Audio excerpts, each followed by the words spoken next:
어, 기도에 대한 말씀을 나누려고 좀 많이 고민하고 묵상해 보았습니다. 기도가 힘든 이유라는 주제로 하나님의 말씀을 나눌 건데요. 기도하는 게 힘드시죠? 아니면 기도하는 게 안 힘드십니까? 사실 기도라는 것은 영적인 교제인데 하나님과의 관계가 정말 좋을 때는 너무 좋아요. 근데 기도가 힘든 날들이 많더라라는 게 있어요. 저도 목사지만 기도가 안 되는 날이 너무 많습니다. 그래서 기도가 안 되는 이유가 무엇일까에 대해서 좀 고민하면서 여러 가지 책을 좀 보고 공부하고 말씀 보면서 준비해 보았습니다. 예수님과 제자들에 대해서 오늘 우리가 말씀을 나누면서 볼 건데, 예수님과 제자들은요 3년간 함께 했습니다. 예수님께서는 제자들을 부르셨고 3년 동안 함께 생활하셨어요. 그것은 매우 집중된 훈련의 시간이었습니다. 비록 가르치고 함께 계신 시간이 3년에 불과하다라고 생각할 수 있는데 3년이 짧은 시간일까요? 아니, 저는 좀 긴 시간이라고 생각해 보았어요. 서당계 3년이면 풍어를 읊는다라는 속담이 있듯이 3년이면 많은 것을 배울 수 있는 시간이다라고 말하고 싶습니다. 예수님과 함께 한 시간이 3년, 그 3년의 기간 동안 함께 먹고 마시고 지냈다라고 이야기한다면 매우 극대화된 훈련의 시간이었을 거예요. 그냥 3년 동안 수업만 듣고 아침 9시에 가서 저녁 한 3시까지, 오후 3시까지 수업만 들었다, 이게 아니더라고요. 보면 3년 동안 먹고 자고 지내면서 항상 같이 있었어요, 예수님과. 여러분, 생각해 보세요. 여러분이 담임 목사님과 3년 동안 함께 한다. 근데 식사도, 이렇게 얘기해서 죄송해요. 여러분, 식사하실 때 담임 목사님 마주보고 식사하면 되게 어려워하시잖아요. 근데 그 잠깐의 기간 동안 우리가 예배도만 교제해서 담임 목사님과 교제해서 많은 영적인 교훈을 얻는데, 그것이 먹고 자고 대화 나누고 훈련받고 삶을 통하여 또 훈련받고 훈련받고 훈련받는다라고 생각하면 행복하시죠? 주여, 이러시면 안 돼요. 지금 담임 목사님 안 계셔가지고 보고 계십니다, 여러분. 제주도 성지순례 가셨는데 오고 계셔서 저는 여기 계실 줄 알고 이런 질문을 준비했는데 아직 조금 비행기 좀 딜레이되고 교통 상황이 좀 혼잡해서 조금 늦어지고 있습니다. 안전하게 올 수 있도록 기도해 주시고요.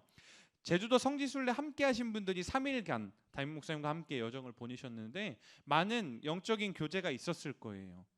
그것과 마찬가지로 예수님의 제자들도 분명히 3년이라는 시간을 통하여서 깊은 교제를 통하여서 깊은 훈련의 과정을 통하여서 아주 멋지게 성장했을 거예요. 그런데 제자들과 우리에게는 한계가 늘 존재합니다. 제자들과 우리의 한계 가운데 훈련의 결과가 어떠했는가를 잘 보면서 먼저 보면은 사실은 이 훈련의 결과를 보면 되게 성공한 것처럼 보여요. 왜 그런가? 너무 작네요. 제가 죄송합니다. 예수님께서 제자들에게 말씀하시면 오늘 밤에 너희가 다 나를 버릴 것이다 라고 얘기해요. 다 버릴 것이다 얘기. 왜? 기록되었으니까, 예언되었다. 내가 목자를 치리니, 목자가 예수님이죠. 예수님을 치리니 양의 때, 그러니까 제자들을 얘기하는 거예요. 그 흩어지리라 라고 예언되어 있다라는 거예요. 근데 여기서 멈추는 게 아니라 베드로가 아주 멋지게 대답하죠. 모두 주를 버릴지라도 나는 결코 버리지 않겠습니다 라고 외쳤어요. 그때에 예수께서 이르시되 내가 진실로 내게 베드로에게 말하니 닭 울기 전에 내가 3번 나를 부인할 것이다 라고 말씀하시죠. 이 말씀 가운데 베드로가 다시금 외치죠. 내가 주와 함께 죽을지언정 이라고 얘기해요. 내가 주와 함께 죽을지언정 주를 부인하지 않겠나이다 라고 얘기했을 때에 베드로만 그렇게 얘기하냐? 아니더라라는 거예요. 모든 제자도 그와 같이 말하니라 라고 얘기했어요. 예수님과의 이 3년의 훈련의 시간이 너무 성공적인 것처럼 보여요. 너무 잘된 것 같이 보여요. 이런 귀한 고백을 감히 누가 할 수 있겠습니까? 그들의 고백과 결단과 다짐은 매우 분명하고 강력했어요. 하지만 그날 밤, 오늘 밤에라고 얘기한 이 밤에 사건이 벌어지죠. 그날 밤부터 제자들의 모습은 비참한 실패의 연속이 시작됩니다. 베드로는 정말 예수님이 말씀하신 그대로 3번이나 예수님을 부인했어요. 저주했어요. 다른 제자들 역시 말할 것도 없었어요. 마가복음의 말씀은 이 처절한 모습을 매우 직설적으로 기록하였는데요. 14장 50절의 말씀입니다. 제자들이 다 예수를 버리고 도망하니라. 제자들이 다 예수님을 버리고 도망했어요. 이런 결과를 보는 것은요, 성경 곳곳에서 예견되어 있는 결과라고도 묵상되어집니다. 왜 그런가? 겟세마네 동산에서의 그 기도, 그 기도의 모습 가운데 예수님께서는 제자들이 깨어있기를 원하셨거든요. 마태복음 26장 36절부터 38절에 보면 이에 예수께서 제자들과 함께 하셨어요. 겟세마네라는 곳에 이르러서 내가 저기 가서 기도할 동안에 너희는 여기 앉아 있어라 라고 처음에 말씀하셨어요. 앉아 있어, 그냥 앉아 있기라도 해 라고 말씀하셨어요. 근데 베드로와 세베대 두 아들 데리고 가실 때 고민하고 슬퍼하사 나와 함께 깨어 있어 달라라고 특별히 베드로에게 말씀하셨다라는 거예요. 예수님의 기도는 처절하셨어요. 예수님의 기도가 너무 처절해서 어떻게 얘기했어요? 매우 고민하여 죽게 되었다라고 얘기해요. 심각한 표현 아닙니까? 예수님이 야, 내가 죽을 것 같으니까 깨어 있어, 나와 함께 여기서 머물러 줘라고 부탁하는 장면이에요. 어떻게 보면 명령이고 어떻게 보면 간절한 예수님의 외침이었단 말이에요. 그런데 그들이 아무것도 하지 못한 채 쓰러지는 거예요. 누가복음에서는 예수님의 이 처절한 기도를 어떻게 표현했냐면요, 이렇게 기록되어 있어요. 같이 읽어볼까요? 위에입니다. 시작. 예수께서 힘쓰고 애써 더욱 간절히 기도하시니 땀이 땅에 떨어지는 핏방울같이 되더라. 아멘. 예수님께서 힘썼고요, 애썼고요, 더욱 간절히, 정말 많은 표현이 있지 않습니까? 이 한 절에 예수님께서 힘을 써서 기도하셨대요. 애를 써서 기도하셨대요. 더욱, 그리고 간절히 기도하셨대요. 표현을 잘 보세요. 땀이 땅에 떨어지는 핏방울같이 되더라 라고 얘기해요. 피눈물 흘려가며 기도하고 계셨던 거예요. 하지만 예수님의 그 처절한 기도 소리 가운데 그것을 들으면서도 함께하지 못하는 것을 봅니다. 그들은 분명 3년이나 예수님의 제자라고 선포하고 내가 죽을지언정 주와 함께 있을 것입니다 라고 외치던 제자들이었어요. 그런데도 깨어있지 못합니다. 그래서 예수님께서는 마태복음 26장 40절에 이렇게 말씀하십니다. 같이 읽어보겠습니다. 시작. 제자들에게 오사 그 자는 것을 보시고 베드로에게 말씀하시되 너희가 나와 함께 한 시간도 이렇게 깨어 있을 수 없더냐라고 얘기하는 거예요. 제자들의 영성은요, 한 시간도 깨어 있을 수 없었어요. 이것이 제자들의 반역과 배신, 그들의 영성의 깊이를 표현한다라고 말한다면 마음 아프겠지만 그것이 현실의 모습이더라라는 것입니다. 3년이나 예수님과 동행하면서 직접적인 훈련을 받았음에도 놀랍게도 무기력한 모습을 봅니다. 그들은 하나님과 교제하고 하나님께 기도하는 것에 어색했더라라는 거예요. 그들은 단지 눈에 보이는 예수님과의 교제에만 익숙했더라라는 것입니다. 그렇게 비교하고 보여진다면 그러면 예수님의 제자 훈련이 과연 실패하는 것일까요?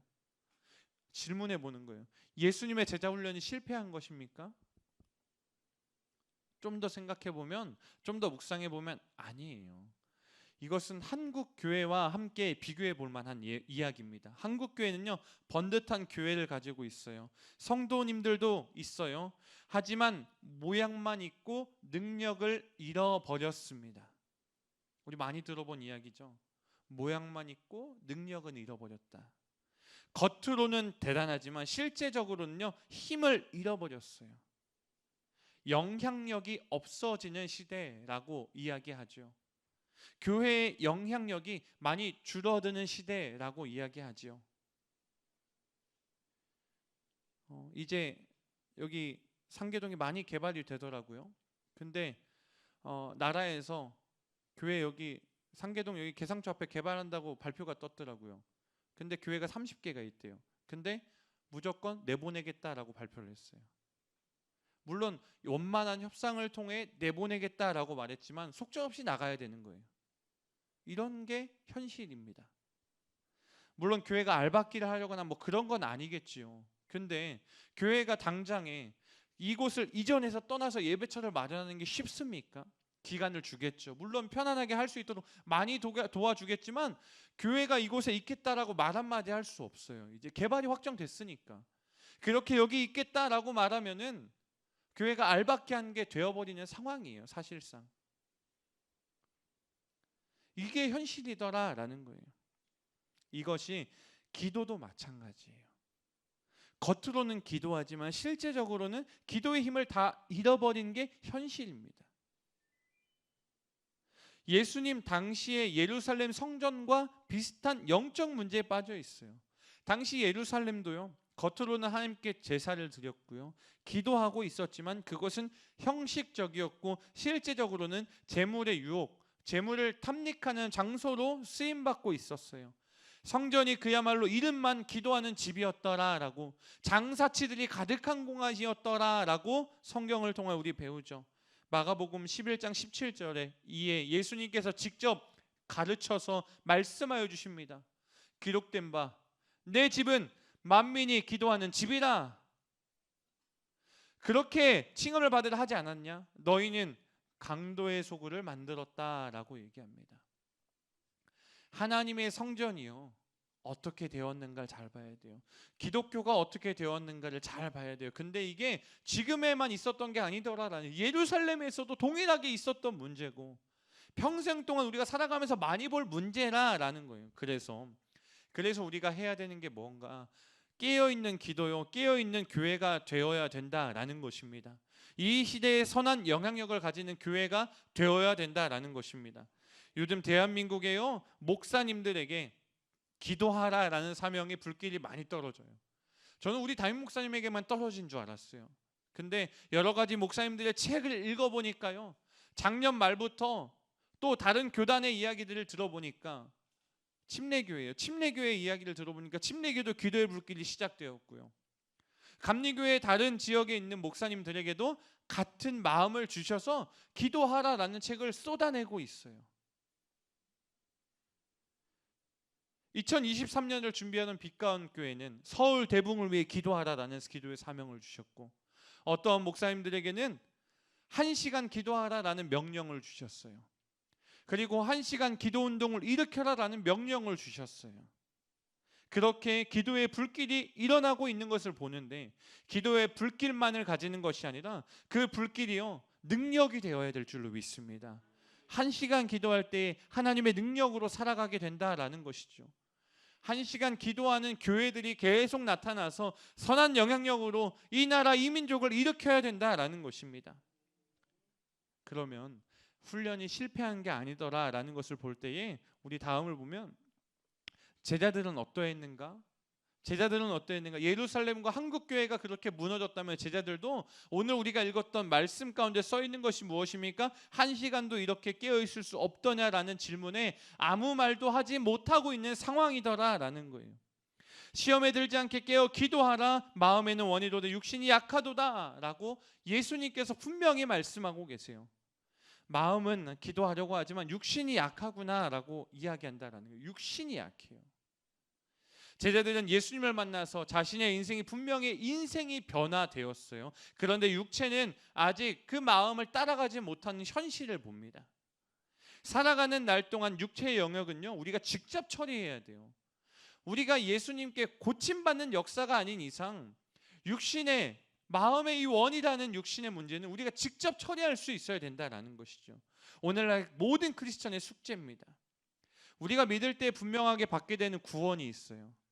그 구원, 의롭다함을 받는 칭의, 그리스도의 장령한 분량까지 이르는 온전한 사랑, 성화, 이런 것들이요, 곧 의롭다함을 받는 칭의는 하나님의 전적인 구원, 그 구속적인 은혜의 사건인데, 구원받은 존재가 자신의 몸을 다스리고 하나님의 사람으로 거룩해지는 성화는요, 우리가 직접 추구해야 돼. 내가 직접 정말 열심히 노력해야 된다라는 거예요. 이것이 바로 베드로와 제자들, 그리고 우리가 해결해야만 하는 숙제인 것입니다. 그런데 이것을 하지 못하는 이유가 있어요. 기도하지 않는 이유가 있다라는 거예요. 이 나라 이 민족에는요, 많은 크리스찬이 있어요. 많은 사람들이 신앙생활을 해왔습니다. 그런데 1시간은커녕 10분도 기도하지 못하는 크리스천이 당연하게도 많습니다. 자신의 의지로 10분도 기도하지 못하는 거예요. 기도하지 못하면요, 우리에게 다가오는 것들이 있어요. 기도하지 못하면 무슨 일이 일어난다고 써 있어요? 죄와 더러움과 불의에 대해 대처할 힘이 없다라는 거예요. 오래 교회를 다닌 사람이라 할지라도 육체적인 세상, 이 육신의 힘이 많이 작용하는 세상에서 제대로 저항 한번 하지 못하고 사는 것을 우리는 많이 볼 수 있어요. 아쉽게도 1시간도 기도할 수 없었던 베드로, 그 졸고 있었던 베드로는 주님이 말씀하신 대로 시험에 쉽게 들어버렸어요. 육체의 연약함 때문에 베드로는 속절없이 무너져 내렸습니다. 심지어 예수님을 부인하고 저주까지 하지요. 우리가 많이 보았던 말씀이죠. 마태복음 26장의 72절부터 74절까지의 말씀입니다. 베드로가 맹세하고 또 부인합니다. 근데 부인이 한 번이 아니에요. 또 부인하는 거예요. 나는 그 사람을 알지 못하노라. 그 사람이 누구예요? 예수님. 알지 못한다라고 얘기해요. 그리고 조금 후에 곁에 섰던 사람들이 나와 베드로에게 이르되 너도 진실로 그 도당이라 라고 얘기하는데 뭐라고 얘기해요? 그가 저주하며 맹세하여 이르되 나는 그 사람을 알지 못하노라 라고 말하자마자 달기 울더라 라고 얘기합니다. 예수님이 예언한 그대로 되었죠. 세상이 육신의 그 시험 가운데 아무것도 하지 못한 채 무너져 버리는 거예요. 내가 죽을지언정 예수를 부인하지 않겠습니다 라고 외쳤던 베드로가 이렇게 쉽게 무너져 내렸다라는 거예요. 우리도 똑같아요. 베드로만 그런 게 아니더라 라고 말씀드리면서 시작하는 거예요. 우리도 똑같습니다. 많은 사람들이요, 기도회를 하자라고 얘기할 때 첫 번째 조건의 사람이 있어요. 기도회를 하자라고 말하면 아주 힘들고 어려운 문제가 있는 사람들은 바로 반응합니다. 어떻게 반응하죠? 할 수 있다, 하면 된다, 해보자. 순종으로 시작해요. 할 수 있다, 하면 된다, 해보자. 누구라도 자기를 붙잡고 기도해 줬으면 좋겠던 사람들이 있어요. 갈급한 사람들, 문제가 있는 사람들, 그런데 기도하고 싶은데 잘 안 되어서 속상해 있던 사람들, 그런 분들은 기도하자라고 얘기하면 순종하고 아멘, 우리 기도해야 됩니다 라고 외친다라는 거예요. 근데요, 문제는요, 두 번째 사람들이에요. 그분들은 어떠한 분들인가? 불순종의 사람들이 아니에요. 기도할 게 없는 사람들이에요. 특별히 기도할 것이 없다라고 생각하는 사람들이에요. 5분, 10분도 기도하고 힘든데 어떻게 매일 새벽에 기도하냐? 어떻게 우리가 매일 저녁에 나와서 기도하나? 라고 질문하는 사람들이에요. 이런 마음부터 드는 거예요. 아, 힘든데, 피곤한데. 기도에 절박함이 없고 기도 생활을 제대로 할 수 없는 거예요. 육신이 우선이기에. 내 피곤함이 더 문제이기 때문에. 이런 사람들에게는 예수님의 외침이 지금 우리에게 임하였음을 깨달아야 되는데 어떤 외침입니까? 너희가 나와 함께 1시간도 이렇게 깨어 있을 수 없더냐? 시험에 들지 않게 깨어 기도하라 라는 말씀이죠. 우리가 깨어 기도해야 되는 거예요. 우리가 잠들어 있는 이유, 기도하지 않는 다양한 이유가 있겠지요. 제일 중요한 이유는 한치 앞을 볼 수 없기 때문이에요. 우리가 무슨 일이 일어날지 알고 계신 예수님을 보면 알 수 있잖아요. 예수님은 십자가 사건이 눈앞에 있으니까 기도하지 않고서는 그 사명을 감당할 수가 없는 거예요. 나에게 준비된 사명, 나에게 허락된 사명이 무엇인가 안다면요, 우리가 기도하지 않을 수 없는 거예요. 우리가 이 나라 이 민족이 정말 부흥을 위해, 서울 대붕을 위해 기도해야 되기 때문에 기도하고 있지 않습니까? 이 교회가 그 사명을 위해 기도하고 있지 않습니까? 이 교회가 왜 그러합니까? 우리가 감당해야 될 사명인 줄 알고 있기 때문이에요. 우리가 다음 세대를 위해 왜 기도하고 있습니까? 우리가 감당해야 될 사명을 분명히 알고 있기 때문이에요. 예수님은 피눈물을 흘려가며 피땀을 흘려가며 기도하고 있는 이유가 자신에게 닥친 사명이 이제 보이시기 때문이죠. 다가왔구나. 깨닫기 때문이에요. 그런데 어려움이 없는 사람은 간절하지 않아요. 제가 우리 첫째 아이가 우리 아내 뱃속에 있을 때였어요. 그때에 기형아 검사를 했는데 99% 다운 증후군이라는 거예요. 첫 검사 결과가. 근데 그 검사를 하고 나서 아내가 막 울고 저도 울고 난리가 났죠. 근데 수련회였어요. 그 검사 뒤에가. 그래서 수련회 가가지고 간절히 기도 요청하고 막 울고 불고 막 저는 우리 애들 은혜고 뭐고 우리 아이가 지금 걱정이니까 같이 간 청소년들을 위해 기도하기보다 우리 아이들 위해 기도해 주세요. 미쳤죠. 기도에 인도하는 전도사가 나가가지고 자기 기도 제목 얘기하고 있으니까 이상한 거죠. 근데 어쩔 수 없어. 간절하니까 기도해야 되니까 기도해서 하나님께 하나님 해결해 주세요. 우리 중보해 주세요. 저는 중보 기도의 힘을 믿습니다. 여러분 여기 있는 청소년들이 기도해 주셔야 돼요. 정말 이상한 사람이에요. 청소년 부흥회 수련회 하고 있는데 갑자기 우리 기도 제목을 얘기하니 그만큼 눈앞에 뵈는 게 없는 거예요. 간절한 사람은. 그런 정도의 간절함이 우리에겐 없더라라는 거예요. 그래서 우리 다운이는 다운 증후군 없이 건강하게 태어났죠. 저는 그 기도의 힘을 믿어요. 99%라 그랬는데 하나님 1%를 뚫고 건강하게 태어나게 하셨어요. 그때 얼마나 울었는지 모릅니다. 그런데 그렇기 때문에 저는 고난이 복이라는 말씀이 이해가 돼요.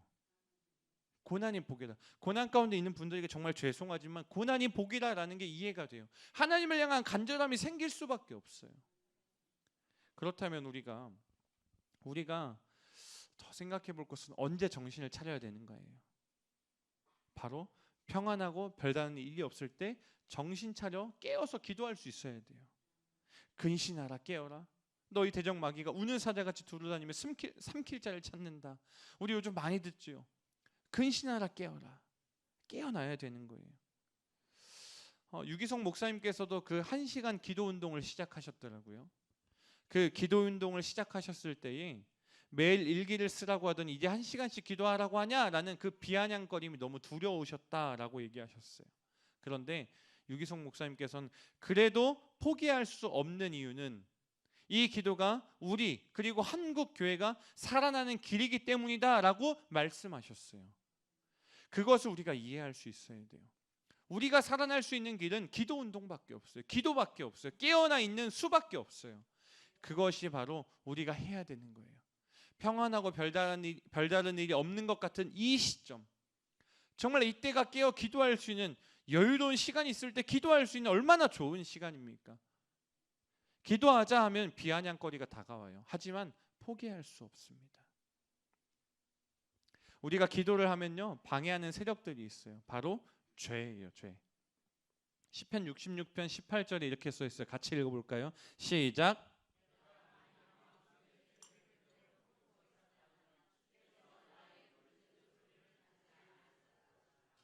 아멘.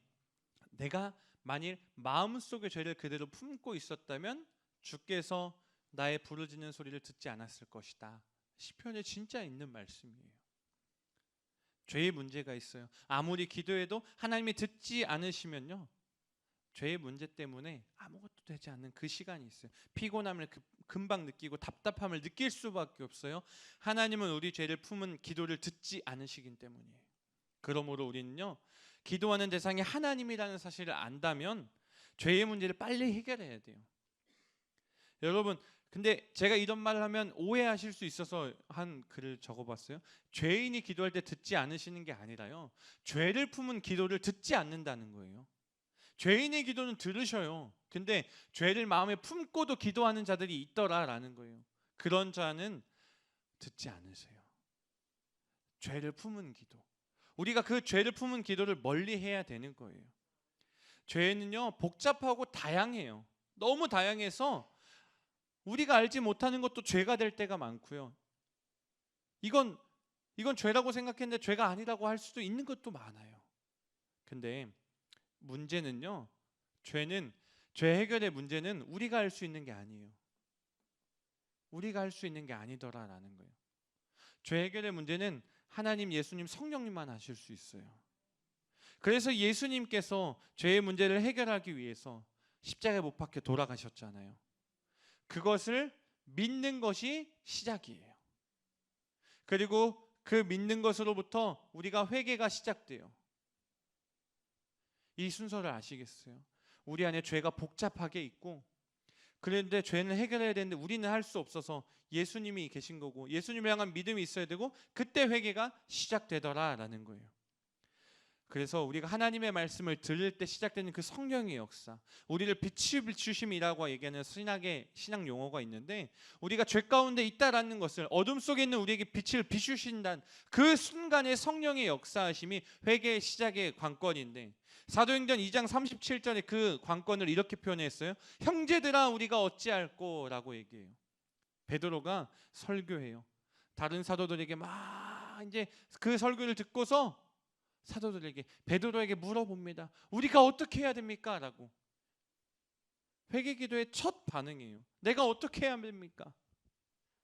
그 말씀에 대한, 회개에 대한 반응이 시작될 때에 베드로는요 이렇게 얘기했어요. 각각 예수 그리스도의 이름으로 세례를 받고 죄사함을 받아라. 각각이에요. 그리고 너희가 회개하고 돌이켜 너희 죄 없이 함을 받으라. 이같이 하면 새롭게 된 날이 주 앞으로부터 이를 것이다. 이것은요, 성전 미문에 앉은 안진뱅이를 고친 후에 사람들이 베드로의 설교를 듣기 위해 솔로몬 행각에 모였을 때에 베드로는 사도행전 3장 19절에 이렇게 말한 거예요. 성전 미문에 안진뱅이를 고쳤어요. 그때에 어떻게 해야 되냐라고 물어보는 그 사람들에게 너희가 회개하고 돌이켜라 라고 이야기한다라는 거예요. 죄 없이 함을 받아라. 이같이 하면 새롭게 되는 날이 주 앞으로부터 이를 것이다. 이것을 경험해야 된다라는 거예요. 그렇게 새롭게 되는 날, 그 마음으로 기도할 수 있어야 된다라는 거예요. 죄라는 것이요, 마음속에 있는 것에 대한 예화를 들려드리려고 해요. 조금 어렵고, 이거 준비하면서 조금 어렵고 이게 뭔가라는 생각이 많이 들었는데, 2011년에 4월에 아프리카 남수단으로 선교를 떠난 팀이 있었어요. 선교 봉사라고 이야기하더라고요. 그 어떤 여성 신자는 천주교 이야기예요. 한 신부로부터 성폭행을 당합니다. 그곳에서 피하자는 피할 수가 없었어요. 문을 잠그고 자고 있었는데 따고 들어와서 성폭행을 시도한 거예요. 그러니까 했다 안 했다 이거를 잘 모르겠어요. 근데 시도했다라는 거 분명하게 써 있습니다. 그래서 그 성폭행은 무의식적인 것이 아니라 생각하면서 한 것이에요. 분명합니다. 이것은 사람이 무의식적으로 사람을 성폭행할 수는 없어요. 생각을 하면서 하는 잘못된 행위입니다. 근데 그 악을 행한 그 신부가 그 악을 생각하면서 행동을 했는데, 신부가 이상한 말을 했어요. 뭐라고 얘기했냐면요, 내가 내 몸을 어떻게 할 수 없다. 그러니까 네가 좀 이해해 줘라. 이해가 되세요? 실제 KBS에서 보도된 내용이에요.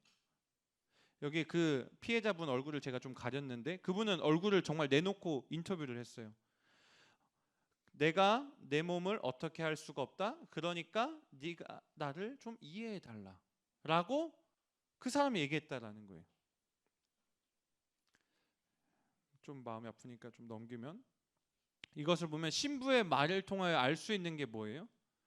악을 거절하고 선을 원하고 있었던 그의 삶이 분명히 신부의 삶이었을 거예요. 악을 거절하고 선을 따르려고 하는 삶이 분명히 있었을 거예요.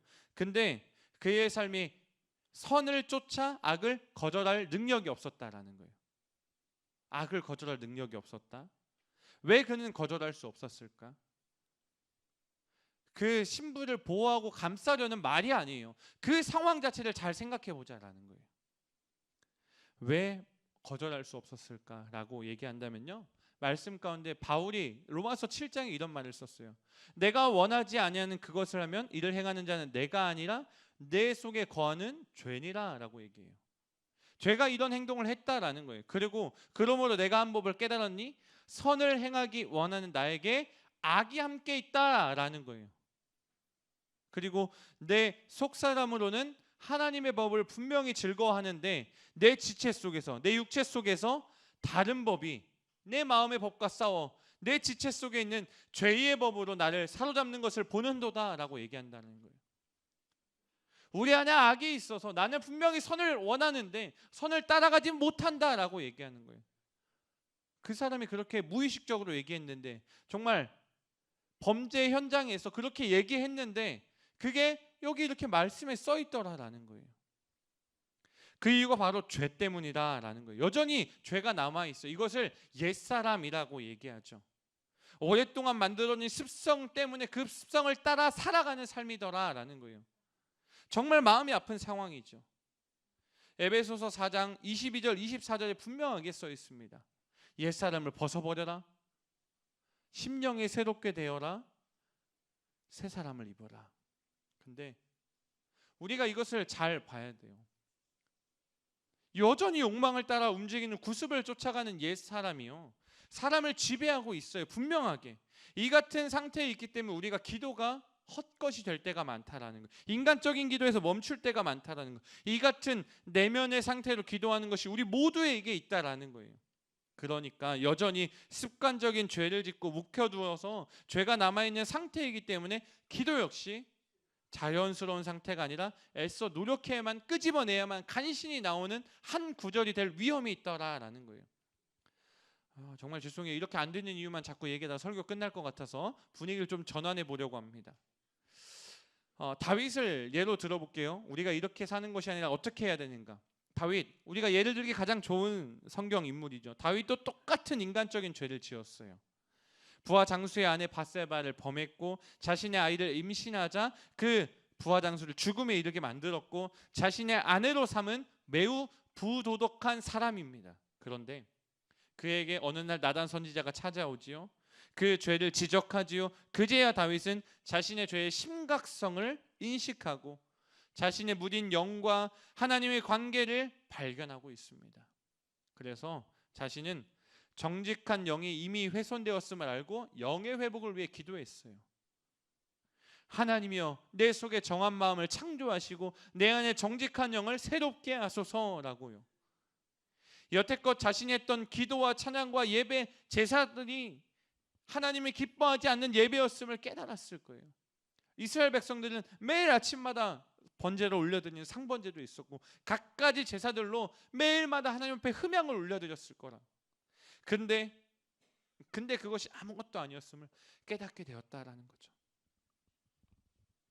시편 51편 3절 9절을 보면 무릇 나는 내 죄가를 아오니 내 죄가 항상 내 앞에 있습니다. 무릇 얼굴을 내 죄에서 돌이키시고 내 모든 죄악을 지워 주소서라고 다윗이 기도하는 거예요. 내 죄를 압니다. 내 죄가 내 앞에 항상 있습니다 라고 얘기해요. 관건은요, 다시 하나님 앞에 설 수 있는 영의 회복이 필요하다라는 거예요. 오로지 하나님만이 영의 회복을 명할 수 있고 완성할 수 있기에 다윗이 하나님 앞에 그렇게 기도하고 있는 거예요. 우리가요, 그렇기 때문에 하나님 앞에서 발가벗은 것처럼 하나님 앞에 모든 것을 고백할 수 있어야 돼요. 고백할 수 있는 기도가 시작되어야 돼요. 그렇게 하나님 앞에 모든 것을 나아가 고백할 때 영의 회복이 시작되는 거라고요. 그렇기 때문에 에베소서 4장 23절 24절의 말씀 우리는 보아야 됩니다. 같이 읽어볼까요? 시작.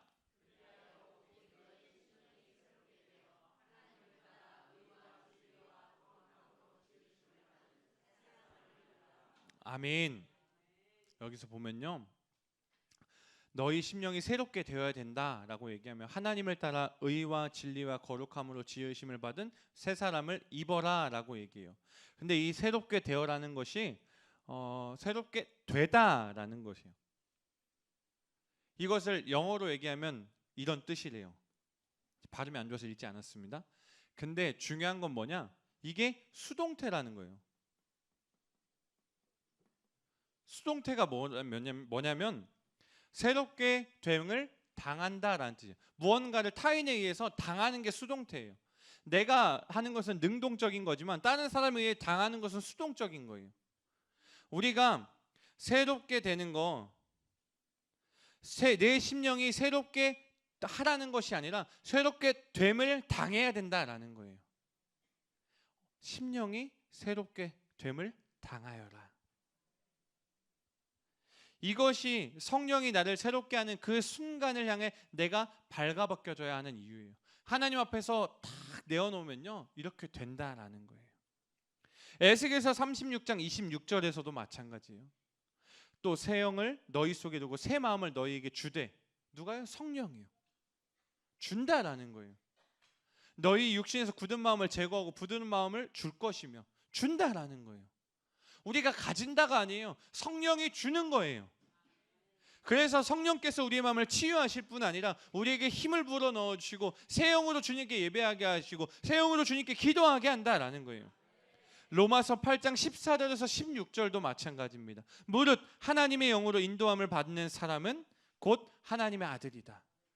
너희는 다시 무서워하는 종의 영을 받지 아니하였다. 양자의 영을 받았다. 우리가 아빠 아버지라고 부르짖느니라. 성령이 친히 우리의 영과 더불어 우리가 하나님의 자녀인 것을 증언하신다라고 말씀하세요. 우리를 위해 성령이 말할 수 없는 탄식으로 기도한다는 말씀 9절도 있어요. 우리가 기도할 수 있도록 돕는다라는 거예요. 이 말씀을 같이 읽어보겠습니다. 시작. 만일 우리가 보지 못하는 것을 바라면 참음으로 기다릴지라.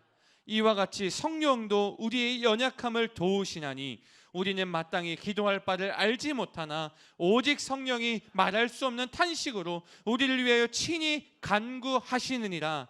할렐루야. 하나님이 우리를 위해 친히 간구하여 주시는 거예요. 말할 수 없는 탄식으로 기도하며 도와주신다라는 거예요. 이 놀라운 역사에는 예수 그리스도께서 하나님 보좌 우편에서 우리를 위해 기도함으로 참여하신다라는 구절도 봐야 돼요. 누가 정죄하리요? 죽으실 뿐 아니라 다시 살아나신 이는 그리스도시니 이는 하나님 우편에 계신 자요 우리를 위하여 간구하시는 자신이라. 할렐루야. 우리가 기도로 힘을 얻게 되어야 되고요. 기도하기 힘들면 우리가 기도하기 힘들던 우리가 기도할 수 있게 되는 이유는 우리를 위해 간구하시는 그리스도가 계시고 우리를 위해 성령으로 탄식하는 것을 도우신 성령이 계시기 때문입니다. 우리가 그렇기 때문에 우리의 연약함을 도우시는 성령님 앞에 발가벗겨져 꿋꿋하게 하나님 앞에 다 모든 것을 기도할 수 있어야 될 줄로 믿습니다.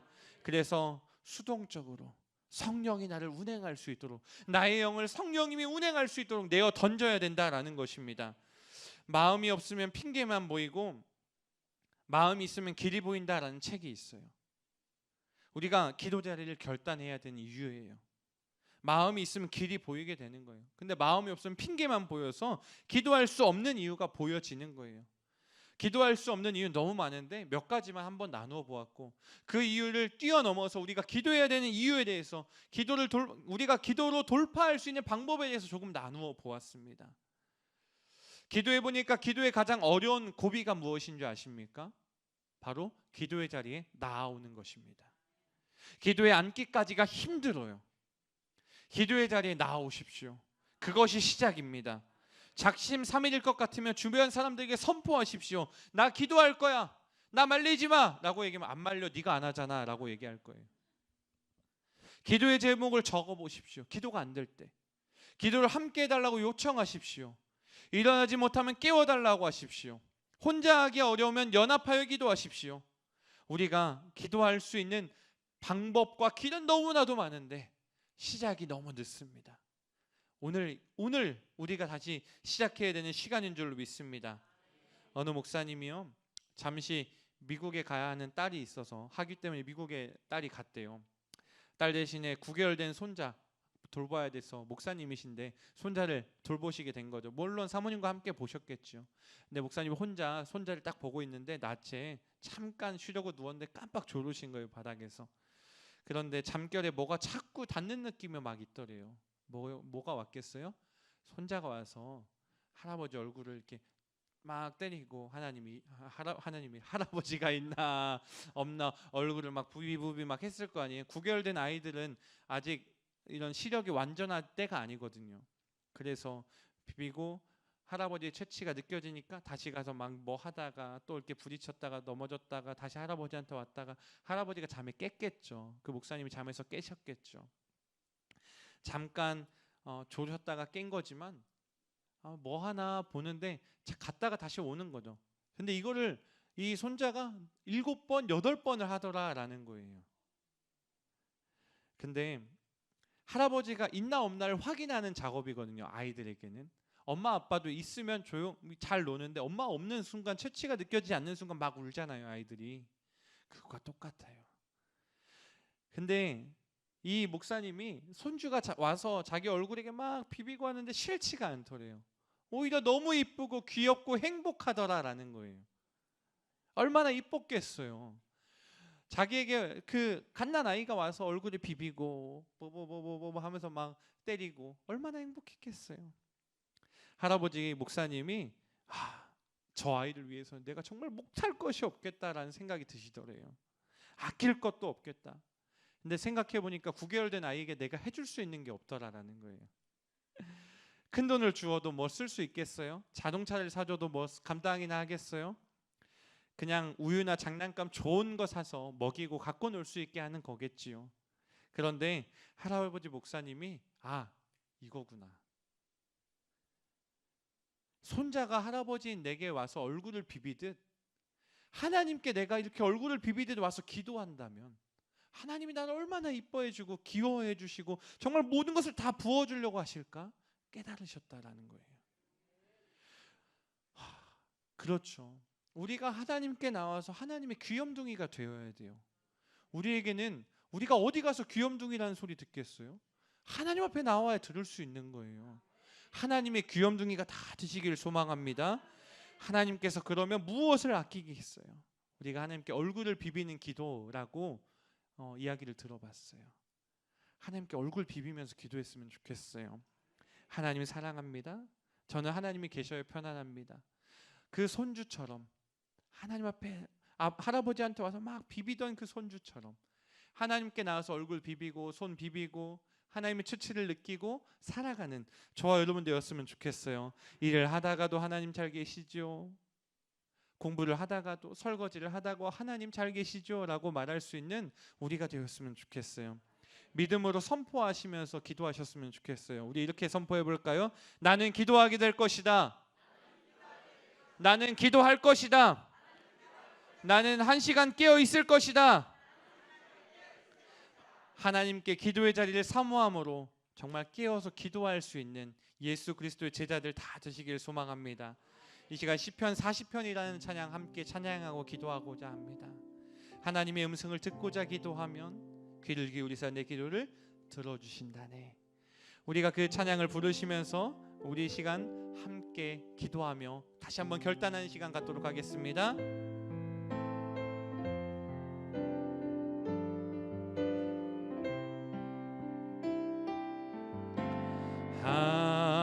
하나님의 음성을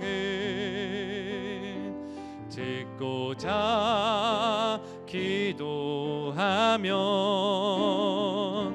귀를 기울이시고 내 기도를 들어주신다네.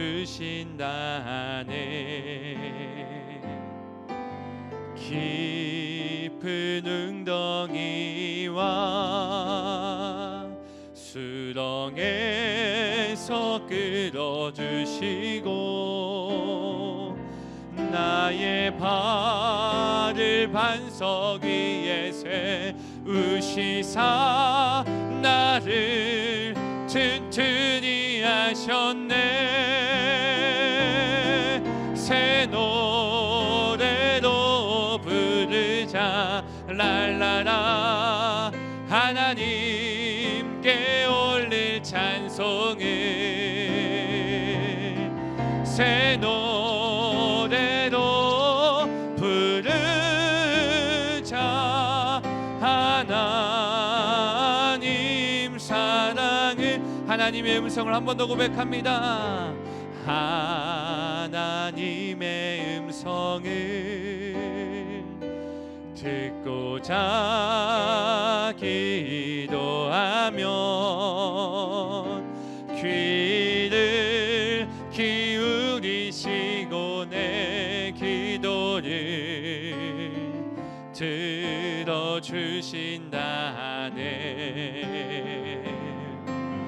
깊은 웅덩이와 수렁에서 끌어주시고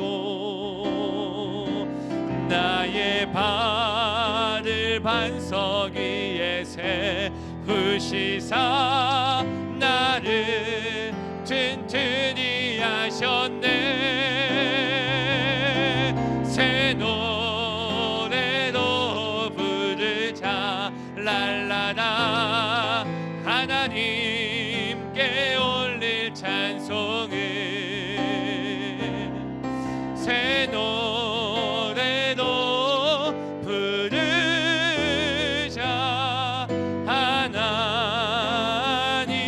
사랑을 우리 시간 다시금 결단하며 기도하기 원합니다. 하나님, 정말 많은 이유로 하나님께 기도할 수 없는 이유를 댈 수 있습니다. 그렇지만 하나님, 우리는 깨어 기도해야만 합니다. 하나님, 다시금 깨어 기도해야만 합니다. 아버지, 깨어 기도할 수 있는 상한 영들이 이 시간 하나님 앞에 다 발가벗겨져서 기도하게 하시고, 기도를 선포하게 하시고, 함께 기도하게 하시고, 함께 깨워주게 하시고, 아버지 하나님께 깨어 기도할 수 있는 하나님께서 우리에게 한 시간도 깨어있을 수 없더냐 그 외침에 바른 응답하는 성도들 다 되게 해달라고 주의 크게 한번 모두 읽고 기도하며 나가겠습니다. 주여, 하나님, 우리가 깨어 기도하기 원합니다. 아버지, 우리가 기도하지 못할 이유는 너무나 많지만 아버지, 우리가 그러면 살 수가 없습니다. 우리는 그렇게 살 수가 없습니다. 아버지, 예수님이 우리에게 지금 외치고 있습니다. 너희가 한 시간도 나와 함께 깨어 있을 수 없더냐. 피가 땀이 되도록, 아버지, 땀이 피가 되도록 기도하던 예수님이, 아버지, 피와 땀을 흘려가며 기도하던 예수님을 바라보며 우리가 이렇게 잠들어 있을 수는 없습니다. 아버지 하나님이여, 우리 가운데 죄가 있다면 아버지, 죄의 문제를 해결해 주시고 새롭게 함을 받도록 우리의 심령을 주 앞에 나와 아버지 앞에 다 발가벗겨 기도하게 하여 주시옵소서. 아버지 앞에 다 발가벗겨지기 원합니다. 성령의 검, 말씀의 검으로 휘둘러 주셔서 우리의 심령을 쪼개주시옵소서. 아버지, 말씀으로 쪼개주시고 아버지, 우리의 심령이 주님 앞에서 그렇게 변함을 받기 원합니다. 아버지요, 아버지요, 기도하지 못하는 이유를 내는 것이 아니라, 그런 핑계를 대며 살아가는 것이 아니라 하나님 앞에 깨어 기도하는 한 사람 한 사람 되게 하여 주시옵소서. 아버지, 서울 대부흥을 위하여서, 이 나라의 민족의 3,000명의 대한민국의 다음 세대를 위하여서 기도하게 하여 주시옵소서. 대한민국의 미자립 교회를 위해 기도하는 교회 되게 하시고, 아버지여, 기도할 사명을 우리에게 주셨사오니 그 기도의 사명자 다들 되게 하여 주셔서 기도의 물길이 일어나게 하여 주시옵소서. 한 시간 깨어 성령의 능력으로 승부하게 하셔서 하나님께서 허락하신 은혜 가운데 우리가 들어가기를 원합니다. 성령의 능력 가운데 들어가기 원합니다. 사람을 바라보며 나아가는 것이 아니라 성령의 능력에 붙들려서 아버지께 기도하는 모든 성도들 다 되어서 주님께 깨어 기도하기 원합니다. 주님께 깨어 기도하기 원합니다. 오 주여, 우리에게 그 기도의 사명 허락하여 주시고 기도할 수 있도록, 기도할 수 있는 모든 환경들 열어 주시옵소서.